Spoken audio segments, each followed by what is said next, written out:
From Montana's news leader, this is the MTN Noon News.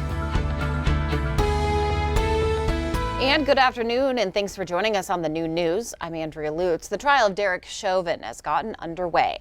The former Minneapolis police officer is accused of murdering George Floyd last May by kneeling on his neck for almost 9 minutes. Court TV's Shanley Paintler joins us with more on those opening statements happening today.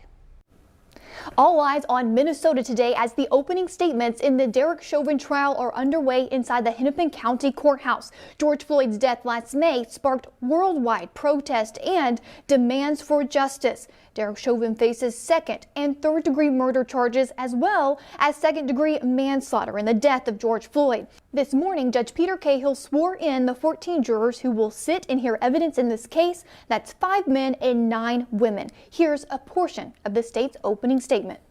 The use of force must be evaluated from one moment to the next moment, from moment to moment.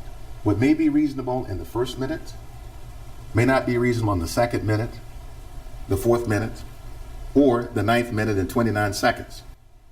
The defense is expected to present their opening statements after the prosecution, and the other Minneapolis police officers are also charged with aiding and abetting second-degree murder and manslaughter. Their trial is scheduled for August. That's the latest from here in downtown Minneapolis, Minnesota. I'm Shanley Painter with Court TV.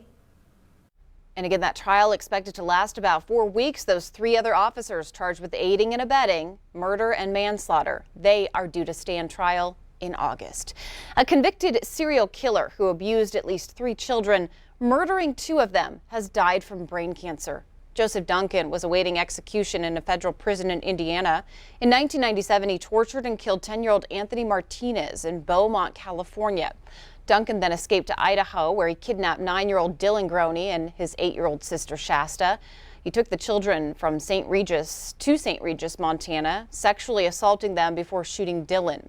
Now, 2 weeks later, a waitress at a Denny's in Idaho recognized Duncan and Shasta, and he was taken into custody, sentenced to death in 2008.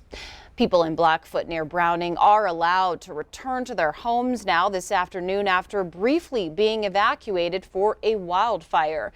That wildfire grew to more than 25,000 acres and crews battled wind gusts over 80 miles an hour. The winds kicked up dust and dirt and forced the closure of a nearby highway. There were several crashes reported, but no serious injuries.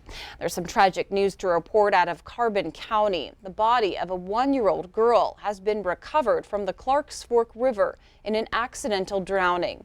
The toddler was from out of state, visiting relatives near Fromberg. She was swept downstream and found by a family member under the East River Road Bridge yesterday afternoon. The family member began performing CPR on the shore, and first responders continued CPR when they arrived, but that little girl was pronounced dead on the scene. Authorities are still investigating, but no foul play is suspected. Well, not to the latest on the pandemic. The World Health Organization teamed up with China to release new information on the origins of the virus. Well, a report says transmission of the virus from bats to human through another animal was most likely the cause. That report also claims a lab leak is extremely unlikely. The report's release was repeatedly delayed, leading many to believe that China was trying to skew that conclusion to prevent blame on failing the country. The full report is expected to be released within the next few days. At least 4 deaths have been reported as a powerful storm rolls through Tennessee. It damaged homes, flooding parts of the state. This weekend marked Nashville's second highest 2-day rainfall ever, and the mayor declaring a state of emergency. It's the 3rd time in a week areas in the South have been hit by severe weather. The Ever Given container ship is successfully now unstuck from being stranded in the Suez Canal for almost a week. The news follows an around-the-clock international effort to dislodge that massive vessel and reopen it for global shipping lane right there. And authorities now will try to keep the freed stern away from the bank as they work on pulling the front end out as well. About 12% of the world trade volume passes through that canal equaling more than 50 ships a day. Syria was forced to impose rations on fuel as a result of ships not being able to reach the country.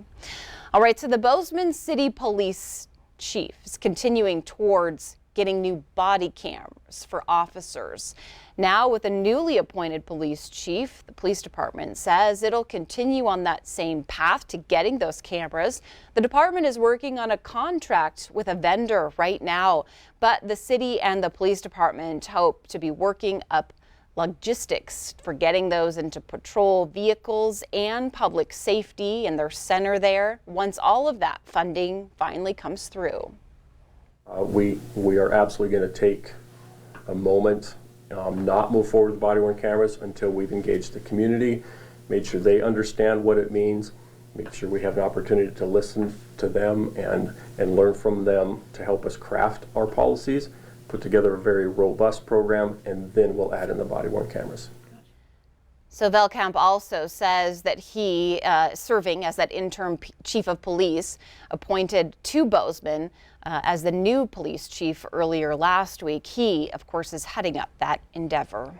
A Missoula photographer is using her work to elevate the missing and murdered Indigenous women's crisis. A billboard recently went up outside Missoula on Interstate 90, and the text reading, "How many must go missing until you start listening?" Jen Buckley says that her photos serve as a visual representation to call attention, and she's planning a second photo series this summer inspired to take more action as the Jermaine Charlo's unsolved missing persons case gains attention. Jermaine Charlo going missing, and there's just so many other women that have gone missing. I just feel like the subject is not talked about like it should be, that it should be absolutely talked about everywhere, that we should be searching for these women like they were our own children. My desired outcome is that people will look at them and stop and think, I start asking questions like, wait, what does this image mean? What is this? Because I think once people see these billboards, they have to ask questions. And Buckley says 2 other billboards are going up in Havre and Billings. We do have more ahead on the new news on this Monday, including how Montana is looking to get back to the rails. We check in on a push to get passenger rail service back to the state. But first, Ed McIntosh is going to be joining us with a look at your statewide weather forecast.